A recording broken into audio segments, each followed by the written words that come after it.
মানিকগঞ্জের যমুনা নদীতে পানি বাড়তে শুরু করার সাথে সাথে নদী পাড়ের ভাঙন দেখা দিয়েছে। অসময়ে ভাঙনে হুমকির মুখে পড়েছে কবি নজরুল ও তার পত্নী প্রমীলা দেবীর স্মৃতি বিজড়িত প্রায় ৩০০ বছরের ঐতিহ্যবাহী তেওতা জমিদার বাড়ি, হাটবাজার ও ৮টি শিক্ষা প্রতিষ্ঠান সহ হাজারো বসত বাড়ি। তাই ভাঙন রোধে যমুনা নদীতে বাঁধ নির্মাণের দাবিতে মানববন্ধন করেছে গ্রামবাসী।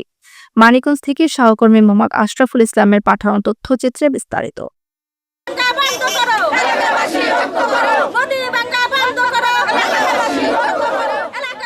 মানিকগঞ্জের শিবালয় উপজেলার আরিচাঘাট থেকে গান্ধাইল পর্যন্ত প্রায় ৫ কিলোমিটার এলাকা জুড়ে বিভিন্ন পয়েন্টে যমুনার পানি বাড়তে শুরু করার সাথে সাথে নদীর পাড় ভাঙন দেখা দিয়েছে।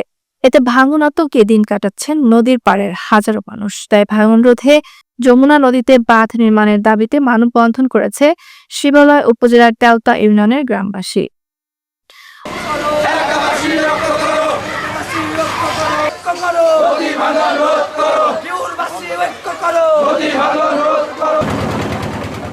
দুপুরে তেওতা ইউনিয়নের গান্ধাইল এলাকায় এই মানববন্ধন অনুষ্ঠিত হয়। স্থানীয়রা জানান, গত বর্ষা মৌসুমে নদীর গতিপথ পরিবর্তন হওয়ার ফলে স্রোত সরাসরি পূর্ব পাড়ে লাগছে, যার কারণে বর্ষার আগেই ভাঙন শুরু হয়েছে।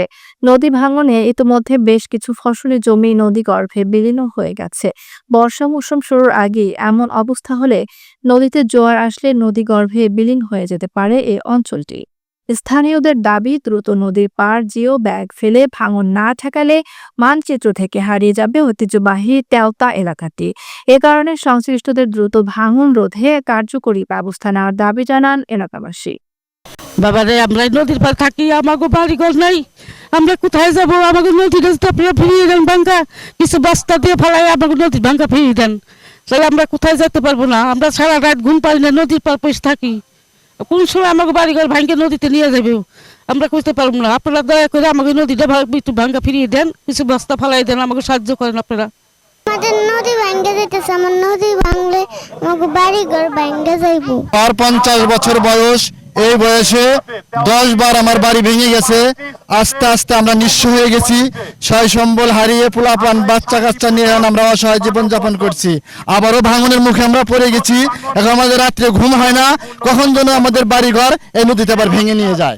একটা ছাপড়া তার মধ্যে থাকি, আপনারা যদি তাড়াতাড়ি ব্যবস্থা করেন। পানি বাড়তেছে আর ভাঙ্গা, আমরা ঘর কোথায় ভাঙ্গা নিব? আমাদের ক্ষমতা নাই, শক্তি নাই। যদি এটা বাদ না দেওয়া হয় আমাদের বাড়ি ভেঙে যাব। হ্যাঁ, আমরা কোথায় যাব? আমাকে যাওয়ার জায়গায় নাই। ওই চরে আসছিলাম 50-60 বিঘা বই আমাকে ভাঙ্গে গেছে। এইভাবে আমরা এখন কিছু অল্প একটু জায়গা কিনে জায়গার মধ্যে বাড়ি করছি। এটাও যদি ভাঙ্গে যায় তাহলে আমাদের কোনো উপায়, আমাকে তোর কোনো উপায় দেখি না। নদী ভাঙ্গা বন্ধন করার জন্য সরকারের কাছে আবেদন করতেছি, আমাদের নদী ভাঙ্গা যাতে বন্ধ করে দেওয়া পারে। আমরা গরিব মানুষ, আমরা আমার গরিব নদীর মধ্যে ভাঙ্গার ইতে আমাকে বস্তা ফেলাই দিক। আমরা খুব কষ্টতে আছি, আমরা খুব কষ্ট আছি, এক চাপের পর আসছি। দয়া করে আমাকে জায়গা ব্যবস্থা করে দেন। এমন ভাঙ্গা ভাঙতেছেন তো বন্যাই নাই।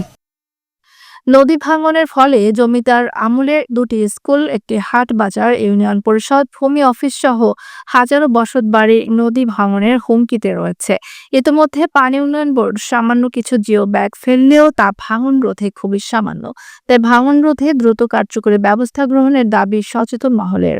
আমাদের এই আন্দোলন কোনো কর্তৃপক্ষ বা কোনো কিছুর বিরুদ্ধে নয়, নিছক আমাদের এই আন্দোলন শুধুমাত্র আমাদের আত্মরক্ষার জন্য। আমাদের এই শান্তিপূর্ণ আন্দোলন এলাকাকে রক্ষার জন্য।